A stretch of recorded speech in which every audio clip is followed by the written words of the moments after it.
देश की Bangladesh high commission ने भारत में वीजा सर्विस रोकी है। हाई कमीशन का भारत को सुरक्षा कारणों का हवाला दिया गया। सेवाओं को अस्थायी रूप से बंद किया गया है। यह रोक अगले आदेश तक लागू रहेगी।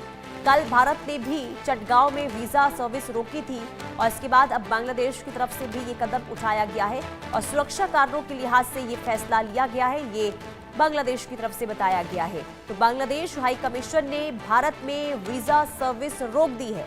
हाई कमीशन का भारत को ये बताया गया कि सुरक्षा कारणों के कारण ये जो कदम है ये उठाया गया है। दरअसल जो स्थिति इस वक्त बांग्लादेश में बनी हुई है उसके लिहाज से ये कदम उठाने का ऐलान किया गया है बांग्लादेश की तरफ से। हालांकि इससे पहले भारत ने भी चटगांव में वीजा सर्विस पर पूरी तरीके से पाबंदी लगाई है। फिलहाल के लिए रोक लगा दी है ताकि जो बांग्लादेश में अभी स्थिति देखने को मिल रही है और जिन आरोपियों की वहां पर तलाश लगातार जारी है वो भारत ना पहुंच जाए और इसके मद्देनजर ये फैसला लिया गया है। रैनिक दत्ता संवाददाता तमाम जानकारी के साथ जुड़ चुके हैं। रैनिक, बांग्लादेश हाई कमीशन की तरफ से जो ये फैसला लिया गया, वीजा पर रोक लगाई गई है, इसे लेकर पूरी डिटेल दे। क्यों फैसला, क्या वजह है? देखिए, बांग्लादेश सरकार की तरफ से अब डिसीजन लिया गया है कि भारत में जो भी बांग्लादेशी वीजा सेंटर है, दिल्ली में जो बांग्लादेश का वीजा सेंटर है, उनको अभी फिलहाल बंद रखा जाएगा। जब तक नया नोटिफिकेशन नहीं जारी होता है तब तक वीजा देने का जो प्रोसेस उसको रद्द रखा जाएगा। जैसे कि बांग्लादेश का सूत्र का हवाले से खबर मिल रहा है कि बांग्लादेश की तरफ से सुरक्षा इशू को सामने रखते हुए ये डिसीजन लिया गया है।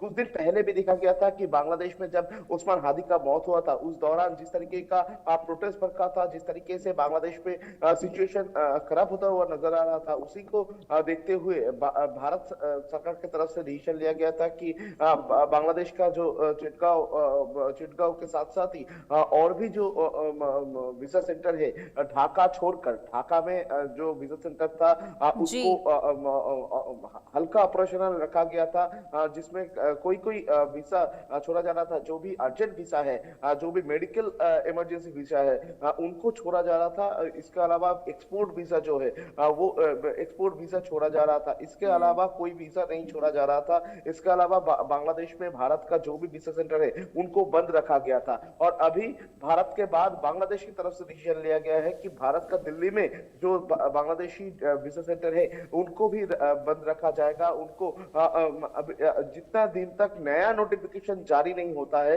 तब तक बंद रखने का ऐलान बांग्लादेश सरकार की तरफ से किया गया है। बांग्लादेश हाई कमीशन के सामने अगर प्रोटेस्ट ना हो, इसके अलावा अगर देखा जाए तो बांग्लादेश में जो लगातार परिस्थिति खराब हो रहा है उसी को देखते हुए बांग्लादेश का जो हाई कमीशन भारत में है, कोलकाता हो या दिल्ली हो, उस जगह पर कोई प्रोटेस्ट ना हो उसके ऊपर ध्यान रखते हुए बांग्लादेश का इंटरिम गवर्नमेंट की तरफ से ये डिसीजन, ऐसा इस सूत्र के हवाले से खबर मिल रहा है। मगर दूसरी तरफ अगर देखा जाए तो उस्मान हादी का मौत के बाद उस्मान हादी का हत्याकारी जो है वो अभी भी फरार है। उनको अभी भी पुलिस की तरफ से गिरफ्तार नहीं किया गया है और बांग्लादेश पुलिस की तरफ से ये कंफर्म किया गया है कि वो अभी तक भारत नहीं भागा है, वो अभी तक बांग्लादेश में ही है। और इसी वजह से और भी एक सुरक्षा इशू जो है इसके ऊपर भी देखा जा रहा है कि किसी भी हालत पर उनको वीजा ना मिले, किसी भी हालत पर वो भारत में जाने का कोशिश ना करें, इसके ऊपर भी ध्यान दिया जा रहा है। उसके साथ साथ ही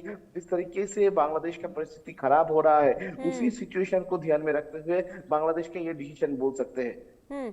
लेकिन रैनिक, देखिए, ये फैसला तो जरूर लिया गया और सुरक्षा कारण इसके पीछे वजह बताया जा रहा है, लेकिन इससे कितना असर देखने को मिलेगा, कितना बदलाव होगा? यानी कि जो लोग, मान लीजिए जो भारत के लोग बांग्लादेश में है, भारत आना चाहते हैं, वहां की स्थिति को देखने के बाद तो फिर आगे क्या होगा?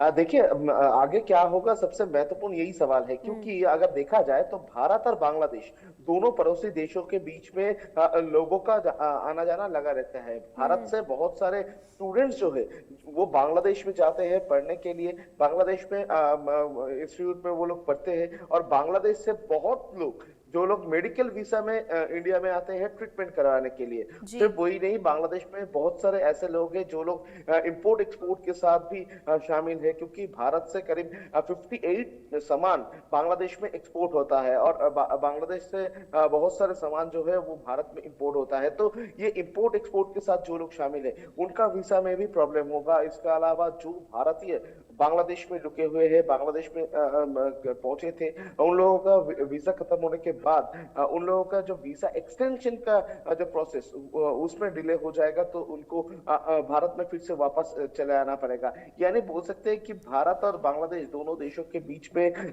जो रिलेशन था, वो उस रिलेशन में भी इस ये डिसीजन के ऊपर ठेस पहुंच सकता है डिसीजन की वजह से। क्योंकि अगर देखा जाए तो भारत और बांग्लादेश दोनों देशों के बीच में जुलाई महीने के बाद, यानी 2024 साल का जुलाई महीने में जिस तरीके का हालात हुआ था, उसके बाद से ये वीजा रद्द करने का कोई प्रोसेस नहीं हुआ था। तो फिलहाल फिर से एक बार जो वीजा रद्द करने का डिसीजन बांग्लादेश के ठीक है। इंटरिम गवर्नमेंट की तरफ से दिया गया है, तो इसका असर जो है वो देखते